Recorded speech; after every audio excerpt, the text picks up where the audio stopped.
Okay, so today we are going to go with City Logistics.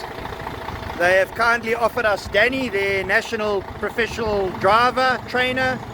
We are going to take this beautiful vehicle loaded with 34 tons. Correct.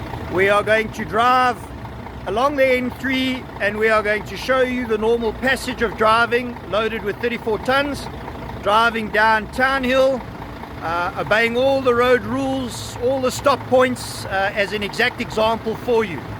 Danny, any quick comment before we go? All good? All good. Just happy to enjoy this ride down with you. All right, lovely, let's go. Right, so we are now traveling southbound or eastbound on the N3. And as we've indicated, this is an exact example for you of traveling regarding all the road rules, regulations, laws, as you should be driving in a commercial vehicle. As we've indicated, this is a horse and trailer tautliner truck. We are loaded with 34 tons. So to give a little insight, I am going to just give you a view around this particular vehicle. It's a Mercedes-Benz, and then we will have a chat with our driver. We do not have external mirrors, traditional external mirrors. We have, in this case, internal views. And as we can see there, we have an internal screen, which is effectively your review mirror. So we can see it is showing a vehicle passing us by or on our right hand side. As we can see.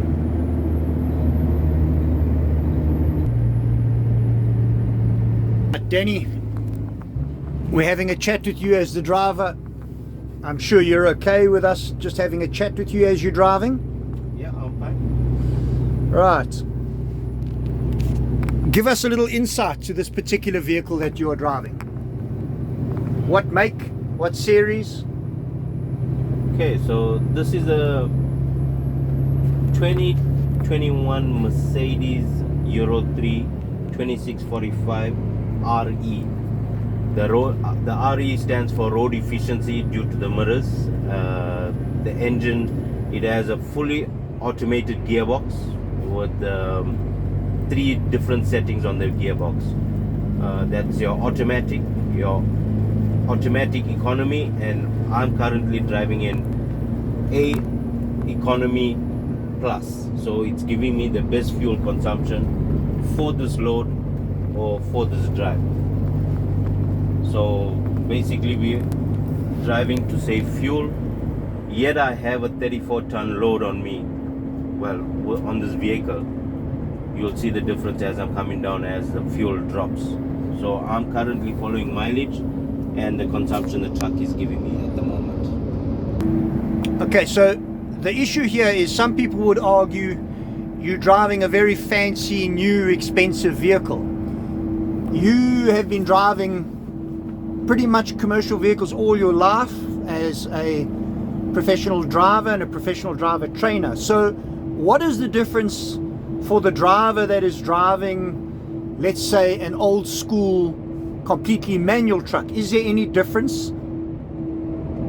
No, there's not much difference. It's just that what I honestly feel is most of our drivers, or throughout the trucking industry, most of the drivers are in a hurry. So Town Hill will take me 10 minutes. At the correct speed I have to come down. It's just about having patience, and that's it. But in terms of controlling the vehicle, in terms of manually changing gears, in terms of controlling the vehicle using as little brakes as possible, that's a manual function in an older truck compared to this. But am I correct in asking you that there should technically be no problem in controlling the vehicle? You're 100% right. There's no problem in any type of vehicle, old school, new school. It's just about the driver programming himself. As we can see, the traffic is starting to build up, so I'm disengaging the economy run. I'm I'm taking it out of speed of cruise. I'm starting to slow down. So it's all about me watching the road and slowing my vehicle down with less foot brakes, letting the truck work. And so if you were in an old school manual truck, you would simply be gearing down through the gears and slowing the vehicle down, but just in a manual operation. 100%, you're correct. 100%. Okay, so as we can see, we are coming up to the Hilton off-ramp. There is the initial stop point at the top at the Hilton off-ramp. We can see that the traffic is extremely heavy at this point. This is Tuesday the 20th of December. So as we know, it's very late in the year, and as late as it is, we can see just how heavy the traffic is. Industry does not stop. Deliveries to the harbour, deliveries to the airport, deliveries to shopping centres and malls is still required. So Danny, we were talking about the progression of a driver from an old truck, converting him into these new trucks. Surely there must be some level of adjustment that has to be done in terms of a driver getting used to the depth of field and looking slightly more internal of the cab at these screens than external. What's your comment to that?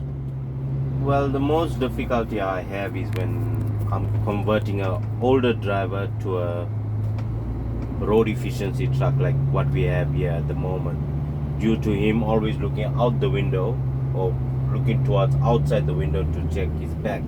Here you are looking in the cab into a screen, iPad screen, so it does take him a bit of time.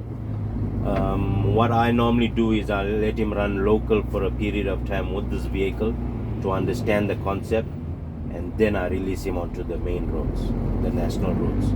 So yeah, it does take a little bit time with old school drivers. The newer generation guys, one shot, they understand this product because it's quite often now we see mirror cams coming into the market. Great. All right, so we've reached the compulsory stop points at the top of the hill. This is right next to the hospital, and this is essentially the onset of the downhill to Town Hill. So the point of this, Danny, what is the point of this compulsory stop? Well, this here is to select the right gear, come down the right speed with the load you're carrying. So we're carrying 34 tons, so I need to get to the correct gear. I need this truck to come down with the load with less foot brakes and full visual of what's happening with me, having the space should an emergency happen. So my question to you is, again, it's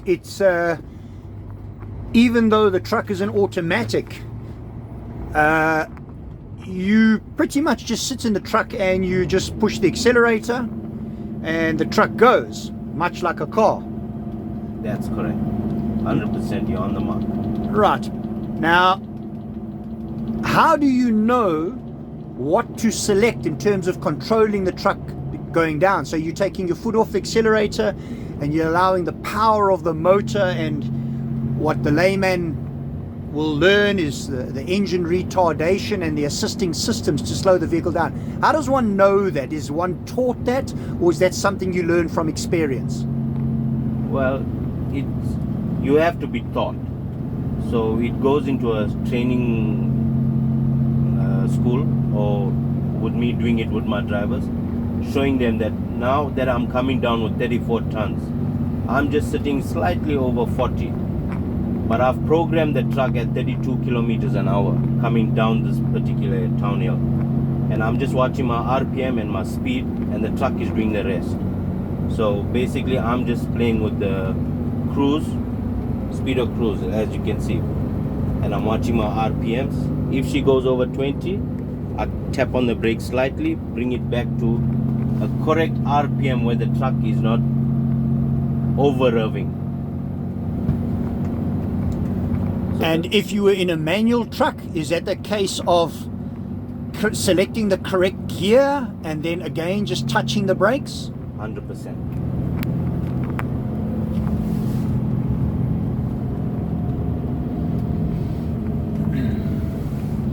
So I noticed that we were coming down the hill and it was initially a 60 kilometer per hour, and we've now reached a point where there are construction sign notification boards, and I see that there are signboards now reducing our speed to 40 kilometers per hour. So I'm reasonably assuming that you would just readjust for the 40 kilometers per hour and maintain that speed. That's correct.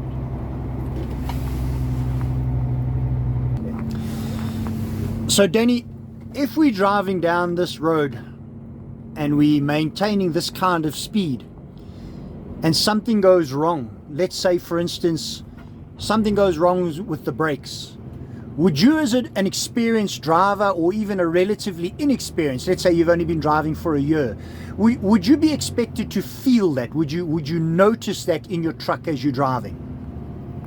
Yes, definitely. You'll feel the whole drive change. So if there was something wrong with the brakes and you push the brakes and suddenly it was not slowing you down as it should slow you down, would you feel that immediately? Yes, you will.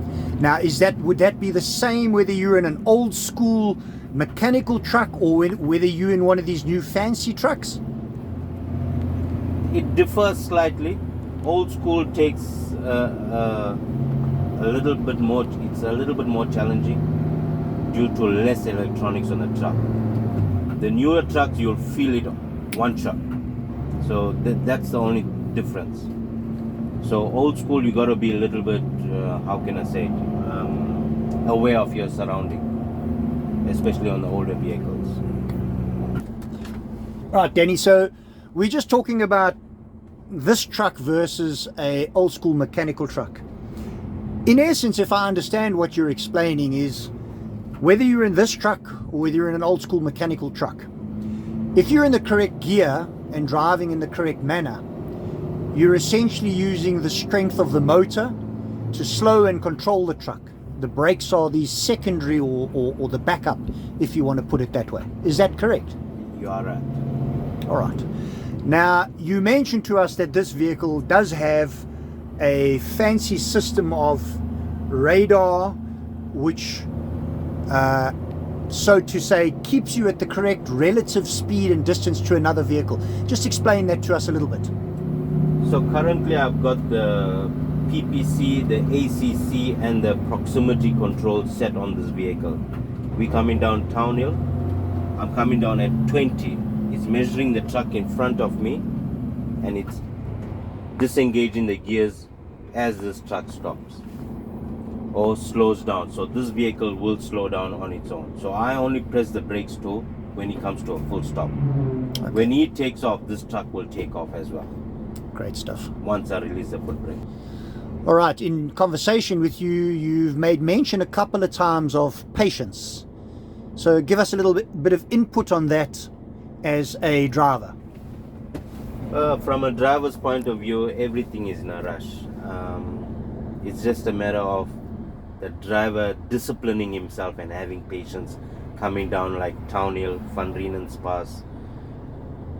Some drivers think that everything is a chase. Like this, 20 minutes to a half an hour, I know I'm going home today because I'm safe. People around me are safe, so it's just a matter of having patience.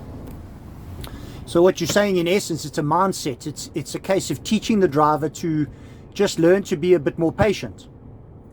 You are right, 100%. Right. And surely it must be frustrating to some extent. I mean, not everybody has a good day all the time. You are very often sitting 6, 7, 8 hours in a truck driving from Durban, Joburg back. So it's not necessarily difficult in terms of the position you're sitting in, but it can be frustrating sitting at that time and seeing what's going on around you. So is this what you are talking about when you're saying learning to have the patience to deal with that? That's right, Craig. It's just patience. You discipline yourself. You enjoy your trip. Not everything is a hurry. Okay, so we are starting to come up to the arrestor bed, which is also the second compulsory stop point. And there has been essentially absolutely no issue at all. It is almost quite luxurious to sit in this vehicle. You can have a very relaxed conversation. We're sitting in air conditioning. In fact, we even have a refrigerator in here. We have lovely music in here. So in terms of driving appropriately, although it is perhaps a little bit tedious and it's a very slow process, there is essentially very little stress within the vehicle in terms of sitting as an occupant in the vehicle.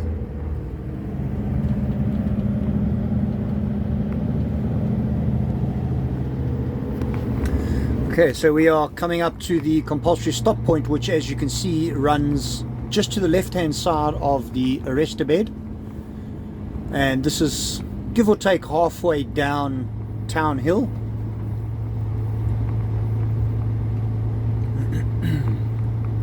Interestingly enough, we see a officer here flagging the vehicles through. This is because there's quite heavy traffic. So even though we are moving through and not technically actually stopping, Danny, am I correct in saying that that's not a problem because you are engaging yourself or controlling the vehicle in the lowest gear? That's correct. So it's already in the correct gear. I'm just letting it go down slow. So if I understand it correctly, sometimes in the older vehicles, gear selection down to a lower gear may be difficult. So having the facility to stop, to manually clutch and engage a lower gear is important sometimes for the older vehicles. That's correct.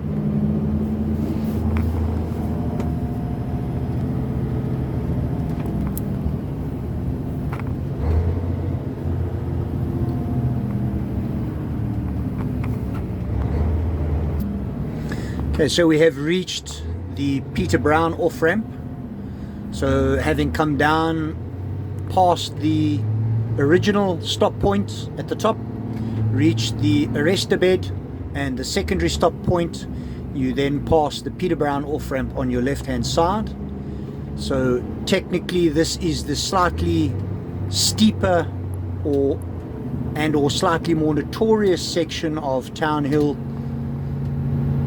But once again, if driven appropriately, there is in essence no issue.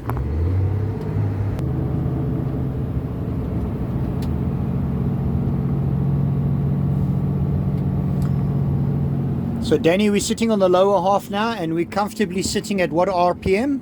I'm on 17,000 RPM. I'm just slightly over 41 KZN. And there's no issue, it's easily controllable? Easy. And this is the fairly notorious corner where there's been quite a few serious crashes. You can see by some of the marks on the road.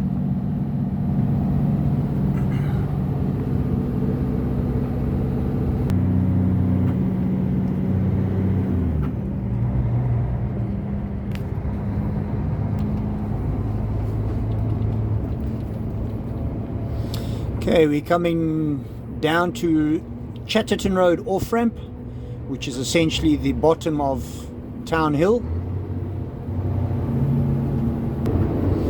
Okay, and there we have it. We have now reached the Chatterton Road off-ramp, which is essentially just prior to the Midlands Mall. And in essence, the vehicle can return to his speed of 80 kilometers an hour, which is his road regulated speed. Thank you, Danny. That was a fairly uneventful trip down Town Hill, as it should be. Always.